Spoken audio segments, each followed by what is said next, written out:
નમસ્કાર ખેડૂત મિત્રો, ખેડૂત પ્રયાસ ચેનલમાં આપનું સ્વાગત છે। આજે તારીખ 24 ઓક્ટોબર 2025 સવારના મહત્વના હવામાન સમાચાર ચેનલમાં નવા આવો તો સબસ્ક્રાઇબ કરી લેજો। 25 અને 26 ઓક્ટોબરે સૌરાષ્ટ્ર દક્ષિણ ગુજરાતમાં ભારે વરસાદનું એલર્ટ આપવામાં આવ્યું છે। ગુજરાતમાં દિવાળીના તહેવારો વચ્ચે ફરી એકવાર વરસાદી માહોલ સર્જાવાની સંભાવના છે। હવામાન વિભાગના ડાયરેક્ટર ડોક્ટર એ.કે. દાસના જણાવ્યા અનુસાર દક્ષિણ પૂર્વ અરબ સાગર ઉપર એક ડિપ્રેશન યથાવત છે, જેના કારણે આગામી દિવસોમાં રાજ્યમાં વરસાદ ચાલુ રહેશે।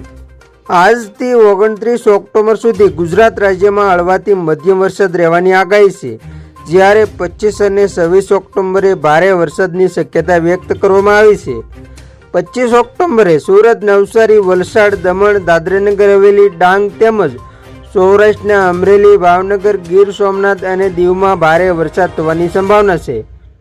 બીજી તરફ સૌરાષ્ટ્રમાં 30 થી 40 કિલોમીટર પ્રતિ કલાકની ઝડપે પવન ફૂંકાવાની પણ ચેતવણી અપાઈ છે। તે સિવાય માછીમારોને દરિયો ન ખેડવાની સલાહ આપવામાં આવી છે।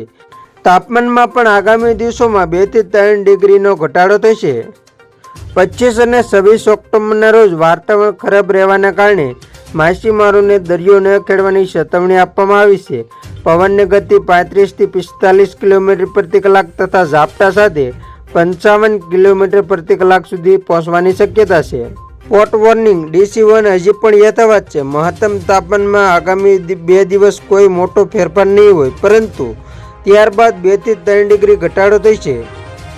એક ડિપ્રેશનમાં હાલમાં દક્ષિણ પૂર્વ અરબ સાગર ઉપર યથાવત છે। તેની ધીમી ગતિ છેલ્લા 6 કલાકમાં 5 કિલોમીટર પ્રતિ કલાકની છે અને તે ઉત્તર ઉત્તર પૂર્વ દિશામાં દક્ષિણ પૂર્વ અરબ સાગર થઈને પૂર્વ મધ્ય અરબ સાગર તરફ આગળ વધશે।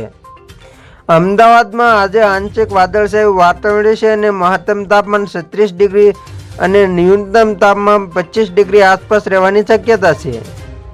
જ્યારે પરેશ ગોસ્વામીના જણાવ્યા અનુસાર રાજ્યની અંદર ફરી એક માવઠાનો વરસાદનો રાઉન્ડ આવી રહ્યો છે, જેમાં રાજ્યના અનેક વિસ્તારોમાં 25 ઓક્ટોબર 2025 થી 2 નવેમ્બર 2025 દરમિયાન સામાન્યથી મધ્યમ માવઠાના વરસાદ જોવા મળે તેવું અનુમાન છે। માવઠા દરમિયાન પવનની ઝડપ પણ નોર્મલ કરતાં વધી શકે છે। તો ખેડૂત મિત્રો, આ હતા સવારના મહત્વના હવામાન સમાચાર। ફરી વખત મળશું નવી અપડેટ સાથે। ત્યાં સુધી જોતા રહેજો ખેડૂત પ્રયાસ યુટ્યુબ ચેનલ।